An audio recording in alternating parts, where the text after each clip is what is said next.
Shitstorm, a comedy game design podcast by two guys who know nothing about comedy nor game design. I'm Ben Slinger, and with me, as always, is Trevor Scott. Hello.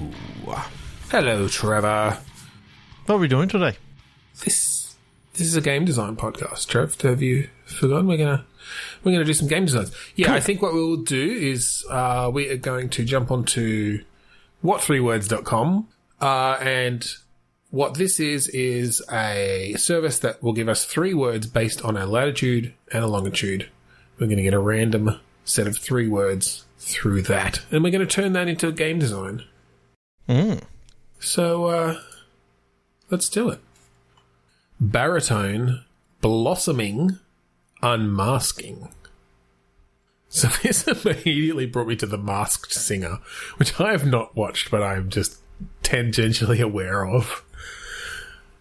I don't know if there's a game there, but baritone and unmasking. Maybe this could be some sort of theatre thing, maybe a bit more around like Phantom of the Opera-ish kind of, singers on the stage wearing masks. Okay. So how would that work?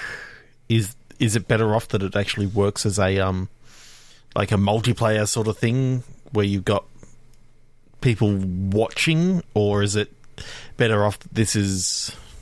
Okay, we could go a little bit arcadey with it, perhaps. There's some sort of competitive singing mechanic we can come up with where the better you perform, like you push the other person off the stage with your presence or something. Okay, so it's kind of like if you go back in the day, early PlayStation, there was a few of those sort of music games that were... Like Parappa the Rapper and stuff? Yeah, that sort of thing, or I'm trying to remember what the other one was. There was one where it was sort of like a fighting game, but you were like dancing and stuff. But I'm thinking it's like a fighting game where you're singing each other, but it's all about keeping to the beat, and, it's... Are you saying if people are physically singing? No, not necessarily. Maybe there is some singing aspect to it, but then you're just going to have occasionally you're going to be against a shit singer, and it may put you off. Yeah, right. So that's an interesting thing. Singing as a distraction, as well. I mean, all I need then is just to start singing, and you'll be turned off straight away. Like, you'll be like, I can't stay on note because he's not staying on note. Maybe with blossoming, maybe instead of on stage, this should be about singing to your plants. Ooh, a botanist growing game. Plants via singing. It's kind of like a game where you're a botanist. You're in your greenhouse. You're putting things together, like caring for your plants, and as you sing to them and sort of play the different melodies while you're watering them and that sort of stuff, you can actually help imbue them with different powers.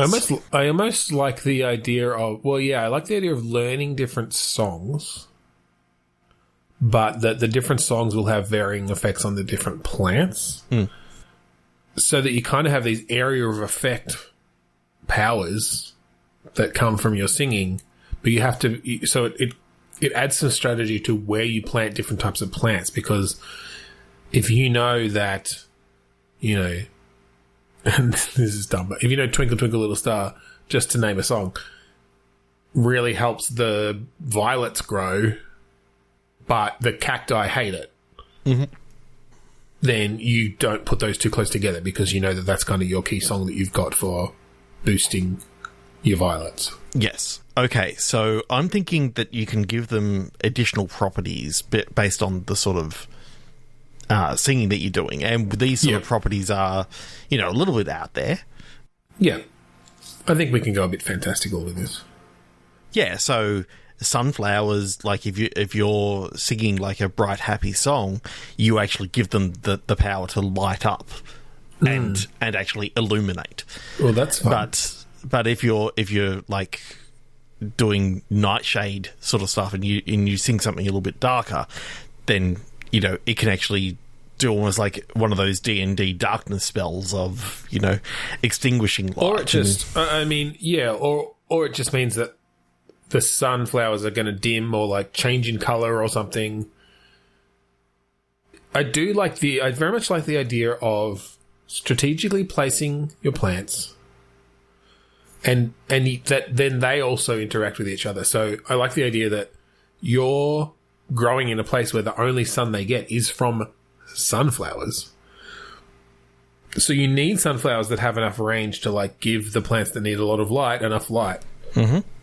But also then you do have these songs where at times to help your nightshades or whatever, you need to sing some fucking heavy metal.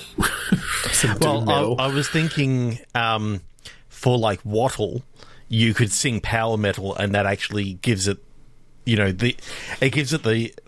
ability to. Well, it gives it the ability to generate power, hence watts. I do like going literal. Yeah, so wattle, sort of thing. Wattle gives you power, and you do power metal. If you do power metal. Okay, so is this more of an automation-y sort of game in a sense of... Why the fuck not? Like... I do like a flower-based automation. You've got like Venus flytraps that are like grabbing things and moving them. Mm-hmm. Or like catching things or something. But only if you're playing the right music, and it's... Yeah, so there's also this music element to it. Well, and so I think in this case it couldn't just be around you personally singing. You would have to get the ability. Oh, well, maybe there are certain plants that can mimic your song. Like you basically set them up with a song, and they will, like an orchid or something.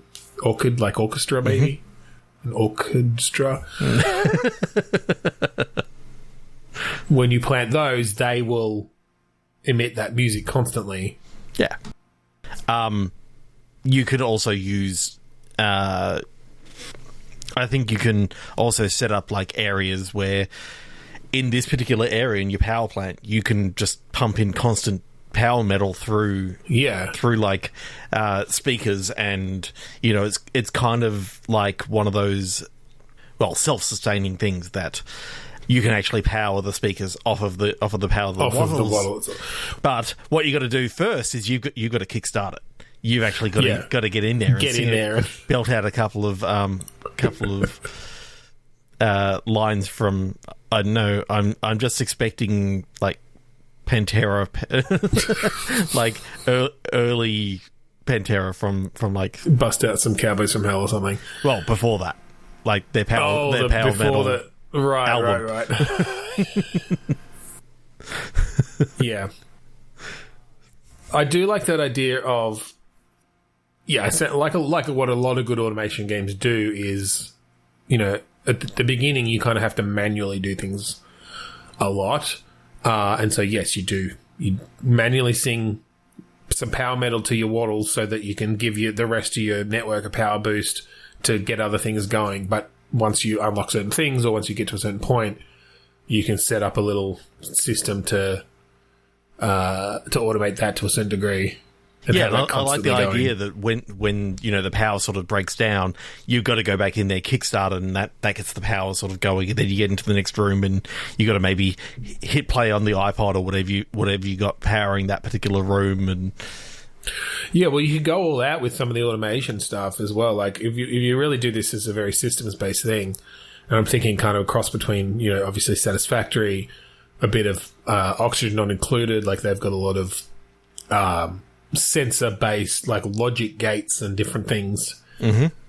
But I wonder if you even bring plant. Like, is your whole system? Is all the power through vines that you actually have to grow, essentially? And it's all this plant-based system. So yes, you can have speakers, but they're like pitcher plants or something. I don't know. Like what's something that's got a big open? It looks a bit like a trumpet or whatever. But they require this power, which is technically just energy for the plants or whatever. Yeah. All connected by these vines or these roots. But of course, you got to have water going. Then you've got water, so you also you have to keep all the things watered to the right degree, which of course you can eventually also automate. But you can overwater as well. Yeah. So it's got to be, strict schedules and all this sort of stuff. And well, then you get to the point of like, oh, you can, again, if we're doing it all plants, you can plant something that when the moisture gets to a certain level, it like outputs a signal along the root vines or whatever, which can turn off the water for that section, But I kind of like the idea that you've also then got to be careful about like aphids and other pests that come in, because they can actually damage, your power plant and all that sort of stuff. It sort of brings it into a different thing of maintenance as well as automation. Well, and that's something that I know you haven't really played this, but that's something that Oxygen Not Included does in quite a good way, where it has all these different systems that are just then work together and interlock in very interesting ways. So, like, they brought in, fairly early on, a whole germ system, and just everything can, has a certain property about it where a certain amount of germs will stick on it or whatever, and then obviously certain things will generate germs, and then you've got areas where you can remove germs. Mm-hmm. So you could have that sort of system just built on top of like, all right, we've got pests. This plant is more resistant to this type of pest or whatever. This plant will eat this type of pest or, repel them or whatever, and then you can build that into some of the systems you've already got and balance that out to say like, they do repel it, but they need, a boost of power or whatever to be able to do so. So that ties then into your power system. You have to make sure that your power system doesn't have pests, because that will lower the power output, which will, disable all of your repelling plants, or they won't do as good a job. Some really cascades in that way. And you have to create this really nice automated system to keep it all going. I kind of like the idea of you go into the power plant, and have to, like, you keep on seeing this one snail that keeps coming back and like taking huge bites out of like the vines and all this sort of stuff, and it's like you finally get rid of it, and it's like you think that you're fine, you come back like 5 minutes later and the snail's back. It's sort of like sneaking in. It's like I'll get the salt out. It turns around very slowly. But again, I think and I'm these sorts of games require quite a soft touch when it comes to the design, I think.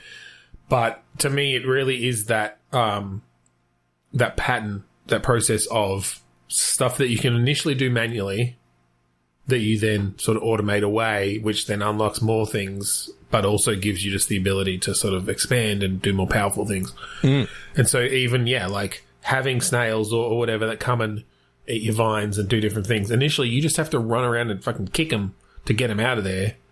But eventually, you have some sort of cactus that its spores act like salt. So every time they bloom, it like pushes out a circle of salt in a certain radius, and no snails will come close. Yeah, like or a mushroom or whatever, like a fungus. That does bring up the idea of one thing is, do these plants just like spread their seeds and bloom and blossom and create new versions of themselves that you have not planned out? Is that another thing you have to deal with? It can actually cause issues where, you got to be careful about weeds as well, because those seeds can sort of get into the air conditioning system and, plant themselves, and you need to be very careful that, you don't want that weed in the wattle room, because a strangling weed will actually, take all the water away from the wattles, and then you don't have anything, and you got to spend more time in there. It's a little bit more maintenance mode, but which I know that Satisfactory itself doesn't have, nor ever plans to have, a maintenance sort of stuff. Like, there's never going to be, stuff where the machines can break down. I also watched that recent video. Which I think is great. Like, the fact that they did that. And their goal is for it to be a very chill kind of thing. But I do like this idea of... I do think that this sort of plant-based thing brings a lot of opportunity for varied mechanics into this sort of automation game. And I'm picturing it in a very Satisfactory kind of 3D-ish way. I can picture the like lovely greenhouse reflections, and you can have your ray tracing in there, Trevor. I don't want it this time. Oh, you don't want it now? Okay. No. All right. 3, 2, 1 words, Trevor. Give me some words. Roadhouse. Misinform. Roadhouse. Hamming. Hamming. Yes. To ham someone. Yes. Very common verb. A very, very common verb. But I know I saw Roadhouse and I'm like, ooh. Kind of thinking like Midwest Roadhouse just off the side of a highway. What technically is a roadhouse? Is it just like a bar or a in Australia, a store? In Australia, it's typically like a roadhouse is just somewhere where the truckers can sort of stop off and get like a fuel truck stop and kind of thing. Yeah, okay, I guess that's what it. Yeah, and in America, quite often a roadhouse is that sort of bar thing, but more for the truckers coming through and all that sort of stuff. Like it's a place that they can get a meal. It's essentially have some entertainment and a place in between other places. Yeah. For entertainers and stuff. For entertainment and stuff, yeah. I mean, I really like the idea of... I mean, obviously, Roadhouse is a very very cool movie. With I haven't seen the movie. Swayze, though, right? But Swayze, yeah. Yeah. He plays, like, the bouncer for a Roadhouse, and I'm thinking, taking that idea of having... Like, you're not necessarily managing the roadhouse, but you're having to keep an eye on the clientele that's sort of coming through and make sure that they're not getting too rowdy and all this sort of stuff while... Yeah, so we could go a couple of ways with it. Obviously, it's a pretty prime location just for stories, I think, because you've got a lot of different people coming through, but then you've probably got your regulars and you've got the employees and that sort of thing. So we could just use it as a setting for a narrative. Or, it could be interesting to do something a bit more systems-based where you are kind of having to sort of monitor the space and see where a fight might be breaking out or, drug deals might be happening or, different things as this sort of security guard or bouncer for the place. And then having some interesting just dynamics between the people. You could still have your regulars and stuff, but it's a bit more like you could even procedurally generate these people in a way where you sort of do a rough outline of the trucking routes that they have or where they live and how far away they live to determine how often do they come back and then determine some personality traits. And so you can start to get to know some of these people and know, oh shit, like Johnny's coming in. We better watch him after he's had his 4th drink because, you know that he's got the trait now of you've unlocked the fact that he has the trait of violent drunk or whatever. And his childhood bully, Billy Bob, has just changed trucking routes. So he's now going to be in on that same night that he's in, like... Yeah, so you're like, oh shit, like this is going to be a constant thing because their routes overlap. But it's going to be cool. like every week, and it's like Johnny may be in twice a week, so may Billy Bob, but it turns out that every Wednesday they're both in at the same time. Yeah. And I love that idea of procedurally generating relationships and then having them play out and then being able to expose that to the player in various ways. Yeah. I like the idea, kind of what happens... From what I remember in Roadhouse is that Swayze is sort of like a drifter who comes into town, takes a job up as a bouncer, so he doesn't have any connections to the people in the town. Yeah, but he sort of builds friendships there. But in this case, it means that as you have people come through the town, they can have relationships with each other. They don't necessarily have to have relationships with you. So that allows you to create another interesting aspect. So this brings something to mind that I was reading about lately, which is this idea of storylets, which is a way to essentially architect a narrative game. And it's interesting to me because it's actually something that I kind of came up with independently, not to the degree that I've been reading about it. But like 15 years ago, I wanted to make this like life stories generator where essentially anybody could write a little bit of text and then maybe like a picture that will go with it or whatever. And based on the conditions of like the story at that point, like the age of the person, how much health they had, different things, it would allow a particular little piece of story to be told, and then that story could have a couple of decisions in it, and whatever, and those decisions could then have an effect on the state of the story, which would then alter effectively what other stories were available. So this has since become a thing. I don't know if you know Fallen London. Did you ever play that? No. It's like a web-based sort of text thing, but they used a lot of this. They called it quality-based narrative because the cards that were available to you were based on the qualities that your character had, which could be any number of things.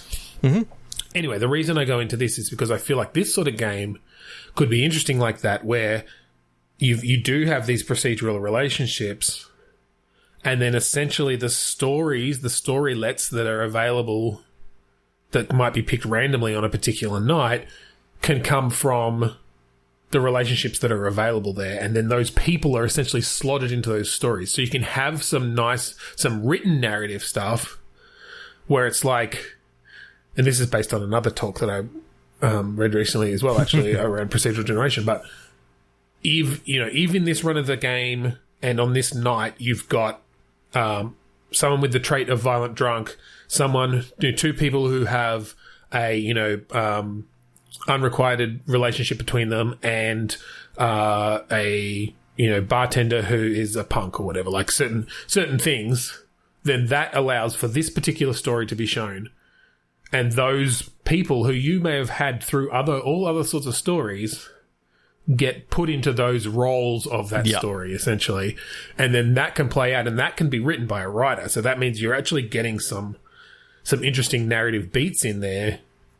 But the ones that actually come up are, based on this much more procedural thing. I feel like this game's really ripe for doing something like that. Yeah, especially because you sort of would get to know these people and sort of you go, it's Wednesday, Billy Bob's in tonight, It means that, I'm going to get extra tips because when he gets drunk, he opens his wallet up and starts, throwing money around everywhere because he just got paid. And you can have these little sort of things of of these stories, but then to have that written stuff as well that they can be slotted into. Like, it may be that, just so happens that this is the first time that Billy Bob and Charlene are in the same room, and you find out that Billy Bob's the one who actually he's the one who knocked up Charlene, and it's he's been. I feel like we're being, and I know this isn't technically possible, but I feel like we're being racist against like Southern or Midwest Americans just with the names. But yes, I think I just come up with names because you know how bad I am with names. I can't come up with them on the fly. I'm just thinking, okay, what's something? Oh, Charlene, that'll do. It's fine. They're not a particularly oppressed demographic. I don't feel like it's a huge problem. Or maybe we are stereotyping slightly. But no, I very much like that idea of you do have these just procedurally generated things where the AI is essentially creating just standard everyday interactions between all these people in this bar, but then you do have these written story moments which can be it's almost a bit like the Left 4 Dead director kind of thing, but not in the way of like, they're not doing too well, so don't throw too many zombies after them, but it's more like, we've got an opportunity here to push some narrative or to shift a relationship, and it knows that, okay, what have I got to choose from? All right, here's this story. He hasn't had a fight yet tonight, therefore we can bring these two characters in because this could be fun. Like, you could do it that way as well. To have him break up a fight, and then the next night it's like, here's some narrative stuff that we we haven't done narrative for a couple of nights, so therefore we can add this story beat in. And you could have those different storylets tagged in different ways, where it's like, oh, we don't really have a romance subplot in this run yet, so yeah, we're going to bring in that Billy Bob and Charlene haven't seen each other for ages, and he knocked her up 3 years ago, but actually it's going to end up with them getting back together. Yeah. Or because he had the loose wallet thing and he wasn't paying his child support, she gets really angry, and that just becomes a new version for that storylet that doesn't always happen. Well, that's the thing. You could have them essentially be branching based on traits of the people involved or different factors. Yeah, absolutely. That'd be fun to build. Yes. And then doing it in a nice, like, 3D-ish way. Because, again, doing that, you could almost... It almost doesn't matter if... I mean, you'd need to decide at certain points if things play out differently, if the player gets involved or not, or if they're literally just something that's happening that the player can observe. But if you're doing it based on this large pool of storylets, it almost doesn't matter because you can just have things that are happening and the player might not even see them. But all that happens is those relationships behind the scenes shift a bit. So maybe some traits get added or removed from people. I'm just thinking that even DLC could literally be kind of like in The Sims, where it's like, now we're going to add hobbies. So all these people now have a randomly assigned hobby, and they may bring that up in conversation. And it's like, yep. And now there's a ton of new storylets, or we've updated a bunch of the old ones so that there are new branches essentially for, if one of them has this or they both have this hobby, then there's a new, romance ending to that storylet or something. Yeah.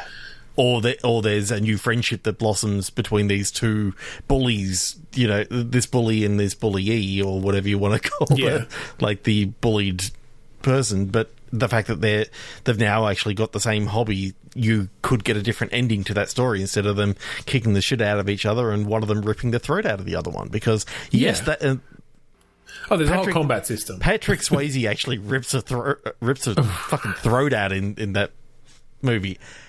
Yeah, that's something that I would love to dive into and just see if we could build out.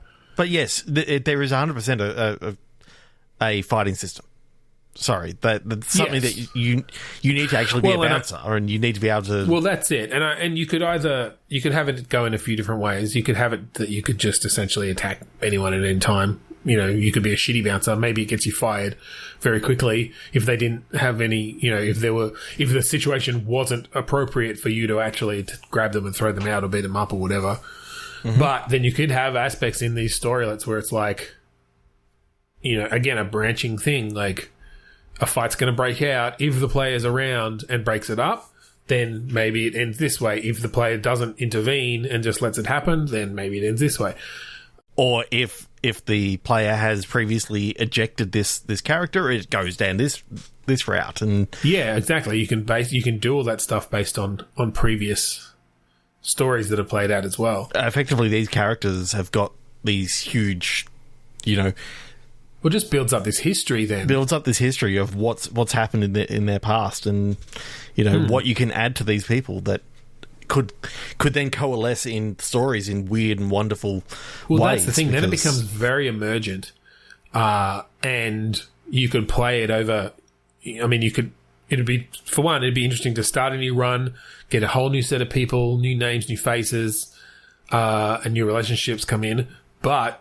Just playing that same, that initial run, it almost doesn't need to be an end state in a way. Because real life doesn't end, it continues. It doesn't end. You keep on going until you get fired. Maybe you have a goal. You keep on going till you get fired or you quit. And then that's the end of your run. Exactly. Maybe you have a goal where, the player's trying to raise enough money to get out of town or something, and so, but, this job doesn't pay that well, But, every night you get a certain amount of tips and you get different things. And you busk on the side. Because that's the other DLC that we added in. I was going to say, that's another one of the DLC. If you've got a Guitar Hero guitar, well, we added in So the challenge, I think, with a game like this would be how you neatly expose enough of the underlying mechanics, as in what traits does this person have, even if they have to be discovered to be able to, for the player to be able to remember them. Because, chances are they won't necessarily remember when Billy Bob walks in that he opens his wallet after 4 drinks, even though you've seen it a couple of times. You kind of do need a way to present that to the player so that they can reference it. So, I don't know, maybe you have like bouncer vision or something. You can kind of get a little Terminator vision of each character who comes in to see what you've previously discovered about them and what you know about their relationships.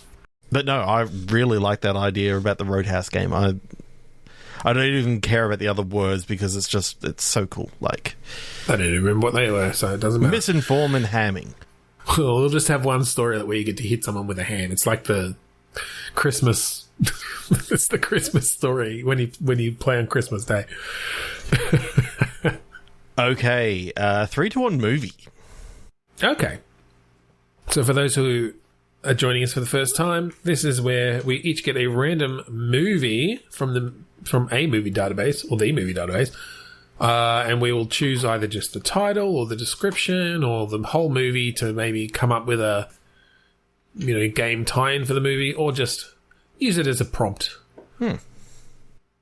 So I have Wedding Daze, Daze. Okay.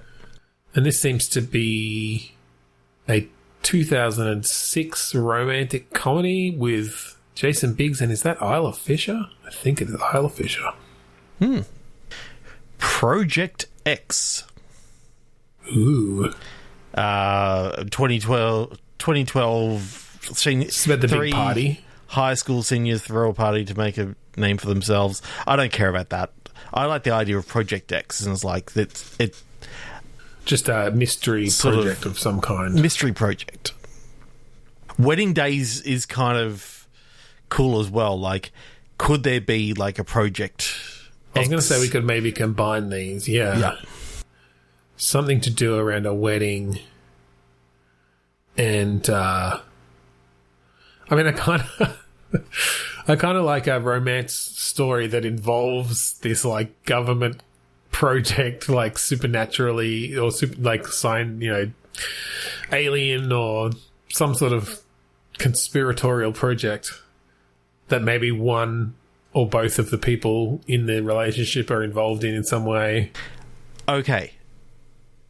How this opens, it opens on the wedding, like the I do's happen, and then in the middle of it, like it sort of turns around and you see something like shimmering at the back of the chapel or something like that. Okay. And through a portal steps like this big hulking monster sort of thing. I object. And then, it then cuts back to, how this couple got together and what's this objection about, and right. I don't know. I was joking, but you'd think that so there's actually an alien coming through to stop the wedding. I was yes-anding your your objection. I was gagging.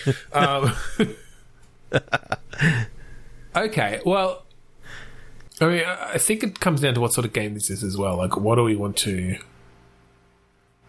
do with the? Is it just a sort of adventure game kind of thing, or is this a?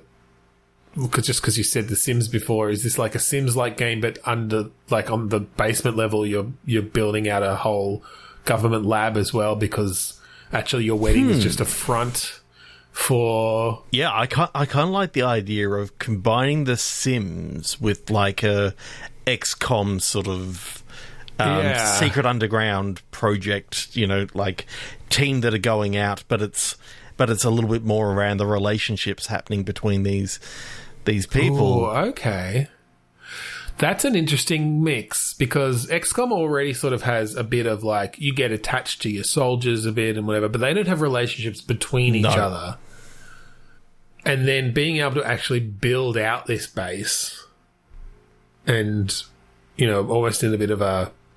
I've been playing Evil Genius 2 with my son recently, and you get to, like, build out your barracks and the armory and different stuff. But, yeah, having to build, like, the research area and whatever in this underground secret bunker, essentially, of this secret government organization that's going out and hunting, I don't know, aliens. Yeah, but I like the idea that some of these relationships, like obviously you are going to lose some people along the way. Yeah, you're going to have like maybe this husband and wife from the wedding. It just so happens that this is just a wedding between two NPCs, and your actual character is the monster that sort of put his arm up, and it just so happens. Were you thinking that we continue with the XCOM thing and actual? Because I was thinking like, okay, you've got your base, you're building that out, sort of Sims style. I think the wedding is sort of set halfway through the actual game, kind of like we open on the wedding, and then it's like the monster raises his hand and says, "I object," and then you see where it all started and where their relationship started, and you see some things happening, but it's also the... How do you make sure then... Because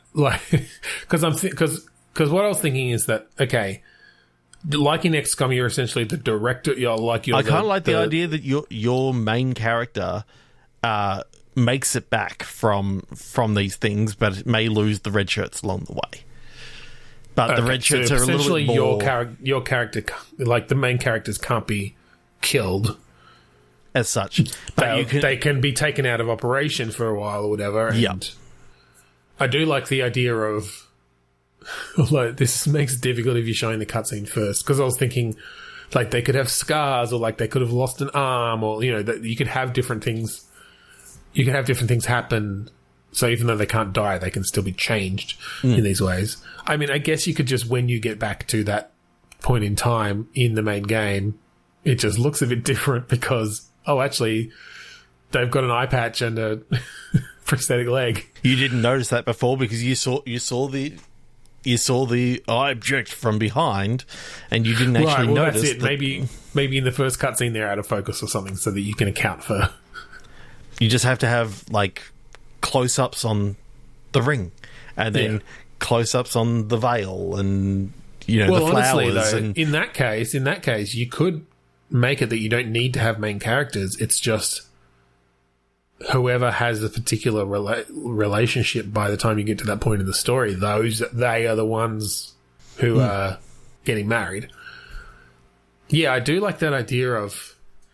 And again, this is obviously a little bit similar in a way to the Roadhouse game we just did, but just where it's a lot more about these procedural relationships between people, but you still have then these tactical battles like in XCOM where they're going out, you're giving them orders, they've got their skills. So I think with the XCOM battles, there was a couple of things I didn't quite like about.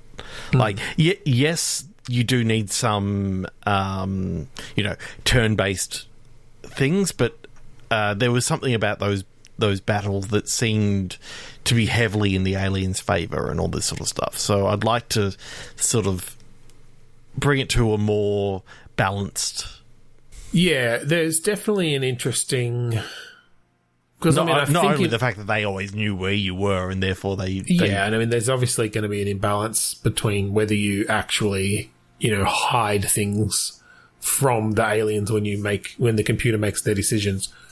But I agree, like, it can be quite frustrating sometimes in the XCOM games when, you've got a 90% chance to hit someone at point blank range and you miss or whatever, like those sorts of things. Yeah, so I'd sort of change up some of that stuff. Like, I think the only way that you could miss at that sort of level is if there's like a great dodge skill sort of thing that... Well, yeah, if they're like basically an agent from the Matrix or something. And you actually see them do that.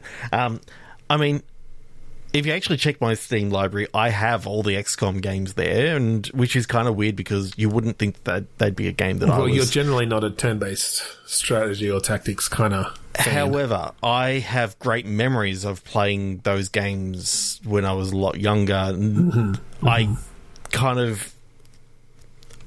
remember Terror from the Deep a little bit more than the first one, but I kind of want to go back through them and see what they were actually...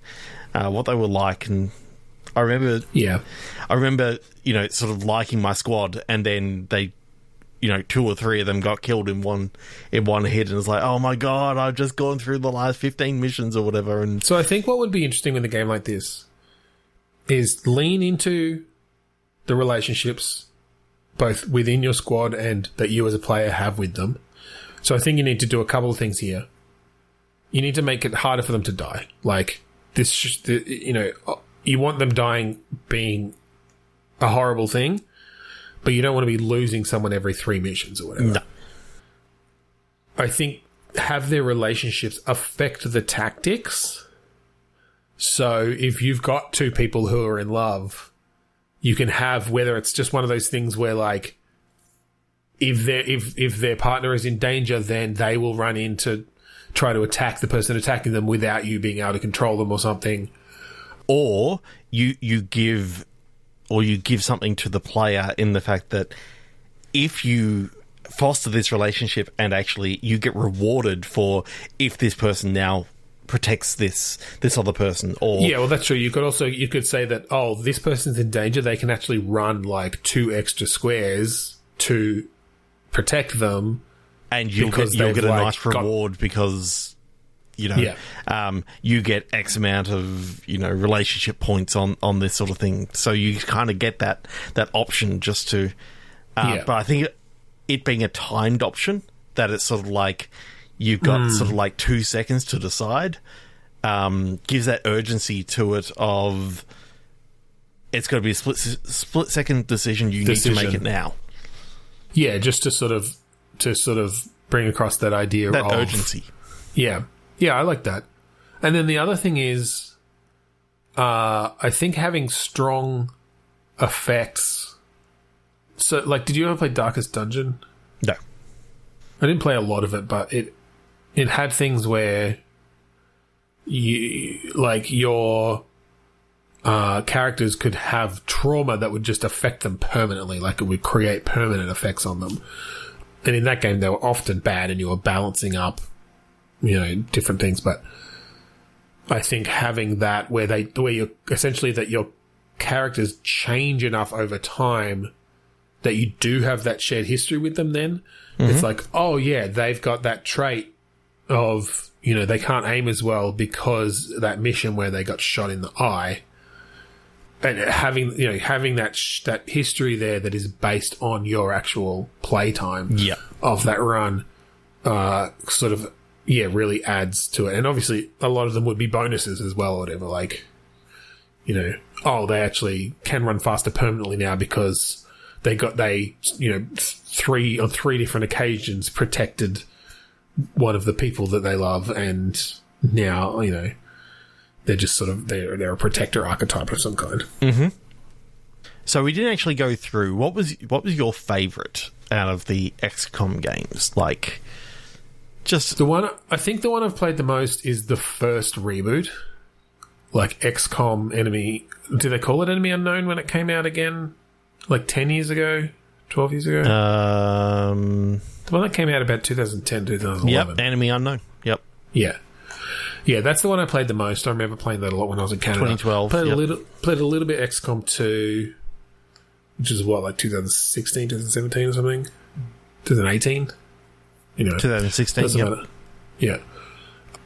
And then I kind of like, they did a recent one, Chimera Squad, which was a bit different. That was, you had this particular, and actually that one was where you did create a bit more relationships with the characters directly. It was more kind of like they were like a SWAT team almost. So it was like you'd pick an entrance and come in, and it was much more interior combat and stuff. That was kind of cool. Mm-hmm. I should go back and play that some more. 3-to-1 movie. Yeah, let's do another movie. Eye in the sky. The backup plan. Okay. Fuck the story Right. that it's about. The backup plan is pretty cool for an eye in the sky. Yeah, I like that combination. Yeah, I mean, this story is about like a drone operation with drone pilots and stuff. Yeah. But we don't need to do that. Well, I kind of like the idea of the eye in the sky is like a satellite. Yeah, like some sort of monitor, like some sort of public, like watchdog or whatever. What am I trying to think of? Surveillance. Yeah. Some sort of surveillance system. And when it goes haywire, you know, the backup plan is sort of brought into effect. And Okay. I kind of like the idea that the backup plan is just a guy, and it's like He's just really good at looking at people. no, I'm thinking the backup plan is it's gone awry. We need to take the surveillance down, and like the backup plan is literally just a guy whose job is to bring it down. Oh, I see. So I think of it as sort of like an AI has taken control of this surveillance thing, and then it's like a bit of an Armageddon situation where we're just sending up the one guy who we know can get this job done. yeah, it's kind of like what I'm thinking is that in this world, plans A, B, and C have actually been tried and failed, and been sort of defeated by this AI. Yeah. And so they bring in the backup plan. And the backup plan is just... this maybe a situation where, in the way that when Y2K happened, all the old, like, Fortran and COBOL programmers got paid so much to come out of the woodwork and fix all these legacy systems. Yep. That essentially this surveillance system has been in place for 30 years. It's gained sentience because it's been gathering all that information about the human race for that time and storing it in its databanks. And you were the last woman alive who was an expert in fucking JavaScript, the last language that was used it hasn't been used in decades, and nobody's skilled in it anymore. They've all died off. Or whatever it is, that this AI was essentially written in because they need someone to get into its base code on the satellite itself, because it's the only way they can get a connection into it. And so, yeah, you've got this situation where you're not an astronaut, you're essentially just a software developer, and it's you about the trip developed up this there. And when you were 23, so you're currently 53. Like, this is almost like your first thing that you developed out of uni. Well, I don't even know if you developed this thing. I think you just know the most about the language it was written in, or like something around the data structures used, or something like that, right? You weren't necessarily even involved. It might even be like a secret government thing. Nobody even knew it was out there. But now they have no choice but to tap into the last, known JavaScript developer.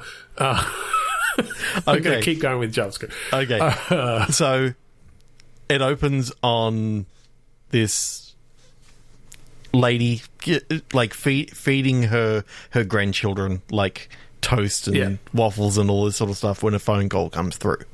Yeah. And she answers. It's one of these, like, and, no, I don't do that anymore. And she goes, oh, I haven't thought about JavaScript in many years. There's just no market for it anymore. There's been no market for it ever since the great cryptocurrency crash of 2024. Brought down the whole internet. Yes, I can free up some things this morning. I can come on down to the prism. I just like the idea, instead of the Pentagon, it's now like a prism. It's actually yeah, exactly. And so you get this introduction, and they bring her in, and they tell her the situation, and they're like, we need to send you into space. Like, you need to go to this satellite because we have lost direct connection with it. but this AI is maybe like talking to them. It's maybe communicating with them itself, but it's gained sentience. It's gained control of itself. And she's going, but why did you come to me? I stopped being a developer like 20 odd years ago. And they're like, the AI has killed every other developer. Okay, so it's not just that like nobody's used it in so long and they've all died off. It's literally they've been murdered. Yeah, every single one. But the only reason you haven't been murdered is because so many men took credit for your work.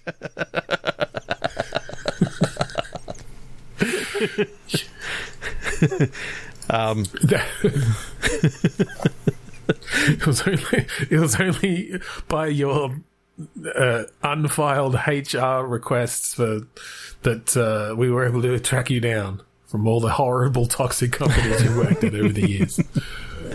To make it up to you, well, maybe we can send you into space if you do this one thing for us. If you do this one make thing it worth for your us, while, which is going into space, we can send you into space again. But for pleasure this time. Yes, maybe you can go visit Moonbase Bravo. But then I like that sort of a lot of the game then is the trip there. And you've got, again, and I feel like we're going very just relationship heavy. I don't think it's procedural this time, but in a narrative way, you've got the astronauts who are helping you get up there, who are actually obviously piloting the ship up and doing all the astronauty stuff. But the whole time you're going up, this AI is communicating with you too. And so you're learning about the history of it and getting to know it. And, you potentially, by the time you get there, have some decisions to make about whether you actually want to shut this thing down. I kind of think that the AI is somewhat underestimating you as well. It's like, because you're the only one that they could find. Like, you don't even come up on my radar. Like, had they not reached out to you, I wouldn't know who you are. Yeah, well, again, because its whole history is based on what's on the record, essentially. Yeah, you fly completely under its radar. And so there's almost that conversational piece of, and I think it's a written thing of this AI is literally thinking that you are no threat because, it's just going to be able to, like, at any stage, and she's fire just you at the airlock. Like, and she's just like, you've underestimated me like so many men in my career. I kind of like the idea that she gets there, she takes out like a USB stick, sticks it in the old USB port, and the whole thing just shuts down, and she takes it out. And not only does she stick it in there, first go. She gets it right way around first go. And then it's like, literally, she gets back in the shuttle and says, "Okay, we can go." Yeah, like that's the climax of the whole thing. She's already written the whole thing. Like, she wrote it on the way up. Yeah. You think there's going to be some big thing on the, some big showdown or whatever? No, it's just like get in there, SQL injection. I'm just imagining that, like, oh yeah, I used this exploit that I knew that the JavaScript was built based on this, and there's been an exploit for that for ages. Yeah, why do you think I asked you like what year it was developed and what version of JavaScript it was running on? Like, it's been known. Why do you think there's no JavaScript written anymore? It's full of holes. I just went in and had a look at what CVEs were available, and it's like, oh yeah, I can use this one. Okay, I've got 3 different USB sticks, and the first one works. I just needed direct access to the computer because we can go. She flies back down. She fucking just jumps out and flies away back down because now she's just this badass. It just makes her own way back through the atmosphere and lands superhero pose next to her grandkids. And they've got, guns there and all this sort of stuff. They're expecting, that that the AI has created like robots or something. She's just like, she's like, what materials do you think this thing has available to it? It's just connected to the internet. Like, it couldn't have. I think you would have noticed if they even had managed to fire any rockets up here to provide it with robot building materials. I mean, yes, it did use microwave attacks to kill all those people, but I was more thinking that just managed to manipulate situations or something. I mean, I guess you could have it that it was getting control of systems on Earth or something, and yeah, yeah, it just underestimated. Raise the stakes a bit. Okay. I actually just used one of those USBs that you plug in and it just overpowers it because it's got one of those super batteries in it, you know, one of those huge capacitors in it. And it just fries it. It's just got a load testing thing. It just fires a million requests at it in a short period of time. It asks it a question. What question does it ask it?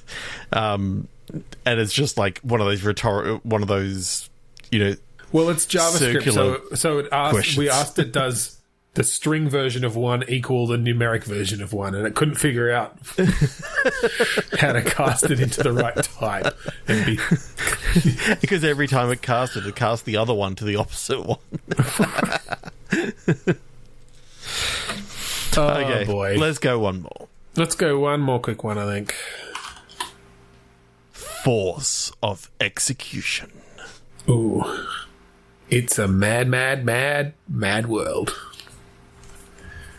Okay, with a name like Force of Execution, who do you think stars in it? Oh, okay. I'm going to guess like either a Van Damme or a Steven Seagal. Steven Seagal. There you go. That was good. That was going to be my first guess, and I was like, it's too obvious. But then I hedged a bit and guessed both. Yeah. Yeah. Not surprised. Yeah. Well, okay, so Mad World. I haven't actually seen it, but I've seen the Simpsons references to it and all the other ones. I do like the idea of a game where everyone's trying to find something. So it's kind of like the movie Rat Race. Yeah, Rat Race is almost a remake of it. Homage or a remake of, yeah. So the synopsis here is a group of strangers come across a man dying after a car crash who proceeds to tell them about the $350,000 he buried in California. And then they all go. It follows them all as they all go looking for it. Okay. Multiplayer game. Open world, like, obviously there's a map that has been given. Yep. Everyone starts in the one position, and they're all given the same clue. Okay. And they all just they just get in their cars and go. And it's so all you've about got cars, are you allowed to attack the other people, or it's just around like finding? You can sabotage their cars, first. you can... Okay. You can't kill them as such, but you can slow them down. You can slow them down. But, of course, in doing so, it might mean that you don't get to the next clue fast enough to keep up with, the people who just manage to sprint off. Okay. Because I can see this working kind of like... I mean, we've been playing Sea of Thieves, and there's a few different, like, monuments that you could have around this area. Like... In the tutorial level, you're sort of taught about all the different sort of places, and you've got like an information spot that you can go to and say, around this area you can find this, and this, and it's like it tells you all about the different monuments.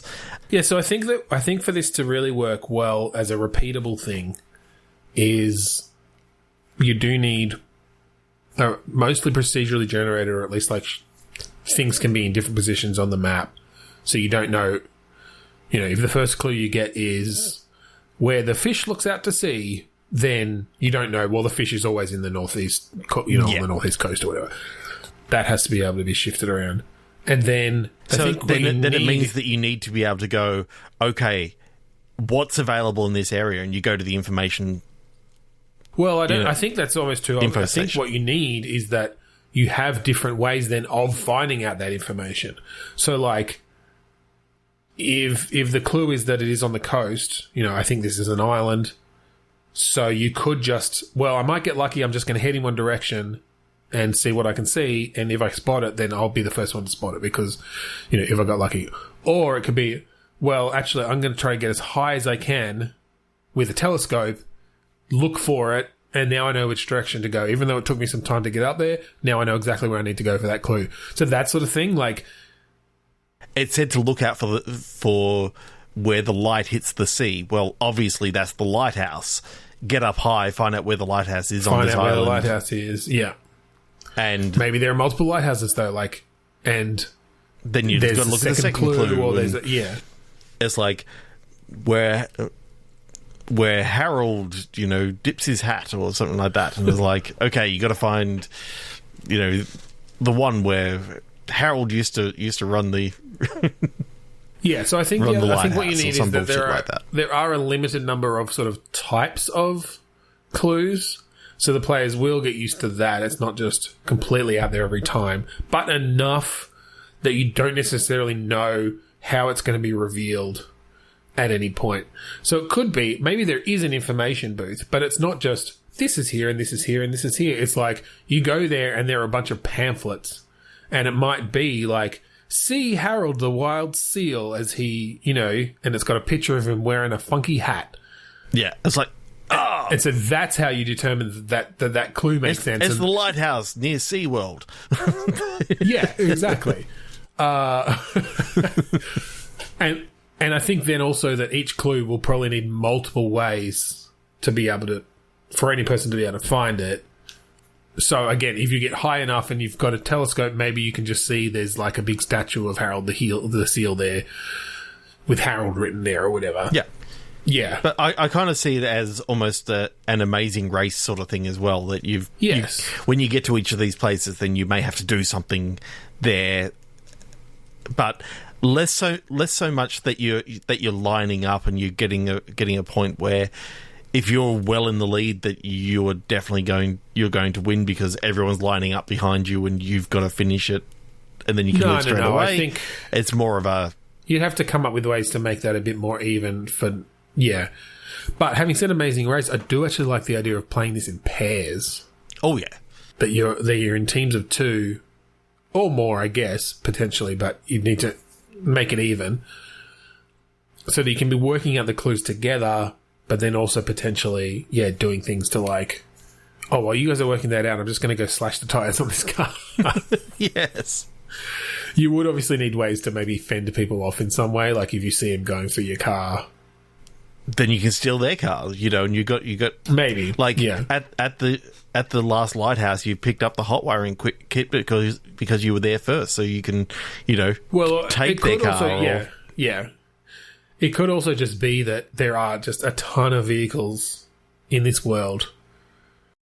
Some faster than others. Some faster than others. Some hold all. Some hold both of you, but some are just single things. So like. Yes, one person can go ahead, but the other person needs to find a different vehicle to follow.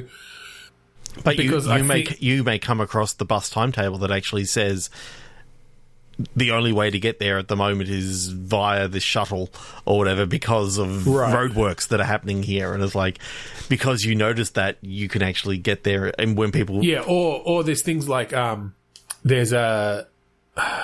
What do you call that? Like enclosed... ski lift sort of thing, like a trolley system or whatever, going down a big mountain. What would that be called? Anyway, you know what I'm talking about. Gondola, sort of. Like a gondola sort of system. But that only runs on certain schedules. Yeah. And so you can get down there just via the roads, but it takes a lot longer. But if you manage to get there at the right time and catch the gondola, then you can get down there. So, like, you'll have things where it's like, they're right behind us, the gondola's about to leave...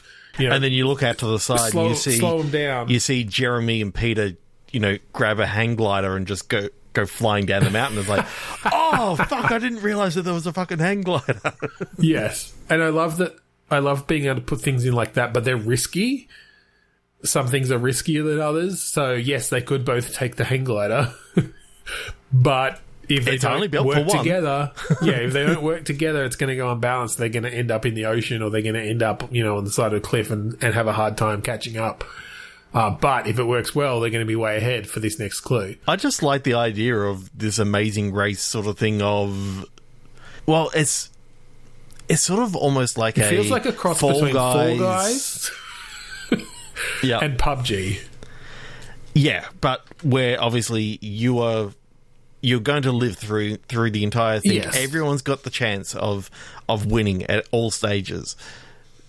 Because even if you're really far behind, they may not be able to work out that last clue. So you've always got the chance that... Yeah, well, it could be that that last clue or that last thing requires a bunch of clues and you don't know which ones it's going to require necessarily. So you could, if you take a bit more time to gather more clues for that last clue, you're maybe more likely to get it. But you're risking that they'll get it with fewer clues just because they're smarter or they managed to understand it or whatever. They managed to see that billboard. They got the right ones. Like, at the very start, they managed to notice that billboard that actually said, see Harold at SeaWorld now. And so they picked up that Harold and his hat. Oh, that's got to be that seal. Like, there's enough billboards around, but if you haven't noticed that there was something about, a specific seal that was now showing at SeaWorld, you didn't know that you had to go to SeaWorld. I love that Harold and his hat. Harold the seal wearing his hat has just become a key example of a clue for this game. Why the fuck not? Yeah. I think it would be really tricky to balance and to get the clues procedurally generated right to make it replayable enough and not get boring. But I do like that idea of, going down that Fall Guys route a bit where it's hard. It's hard to be, the first one there. And having to do having to do skill checks and guess things or get things right as a team when you've got people hot on your trail. Like, I think the balance would really be around you can't let anyone get too far ahead. And whether you do some sort of, I don't know if you can really enforce that in a world like this, or whether you start giving hints or something to people who are really far behind. But yeah, I think it needs to have that feeling of, because I think there is a scene that I've seen reference to where it's just all these people in their different vehicles all heading to the same spot because they know now this is the last, like, this is the clue, this is the place, and whoever gets there first is going to get it. What if the final thing that happens is when someone actually unlocks the final clue, after a minute a broadcast goes out to everyone else saying the final location is here. Yeah. So they get a little bit of a head start, but you know that you're not just going to be able to solve it while everyone's two more clues behind. So yeah, that could be cool. It's kind of like this has been solved. Now everyone needs to everyone gets the clue. It sort of gets sent out after a minute. I think you'd have to have, like, maybe the faster you get there, the more of a head. Well, I guess that gives you too much. I'm just trying to think, like, you don't want it to come down to always just come down to that final clue, and it's like, well, we might as well just start the game at the final clue. Yeah, but I'm thinking it doesn't go out to everyone until someone progresses through. So it's not. No, I know. It's more just like, if someone progresses through and then that clue goes out to everyone in the world, if it's literally only that little minute, like that, or those last, like, 5 minutes of the game that it always comes down to for, basically, if everything you've done before that doesn't even really affect that last 5 minutes of the game, then the whole game might as well be that last clue. Do you know what I mean? So I think you'd have to have it be that the preparations you've done, or the other clues you've solved, or the number of clues you've solved, all will help you in that final clue. Or, depending on how much you've done in the final things, depends on when you get it. Like, the maximum is like 2 minutes out. But if you're just behind the people, like, you're literally, like, you've got the same amount of clues, you're only 20 odd meters away from doing the clue, you get it 10 seconds after they get it. So right. you sort of, or 20 seconds. So they only get a small head start. But if you're back at the first one, you get it in 2 minutes. Like, you've almost got no chance of winning this. Yeah. Well, I think it would be interesting also to bring it down to, again, sort of weighing that up about taking more times to maybe solve more clues versus trying to get to the end clue fastest, where if you've taken that extra time, then yes, that they get a bit of a head start before that announcement goes out, but they may not have enough information to solve that clue quickly. So we've spent a bit more time getting more resources, essentially getting more clues. If we head there right now, we could still beat them to it, even though they've had an extra minute on us or whatever it is. And so that, again, is a strategy of when you start, it's like, okay, are we going to just try to get straight to the final clue as fast as we can and hope that we can solve it before others get there?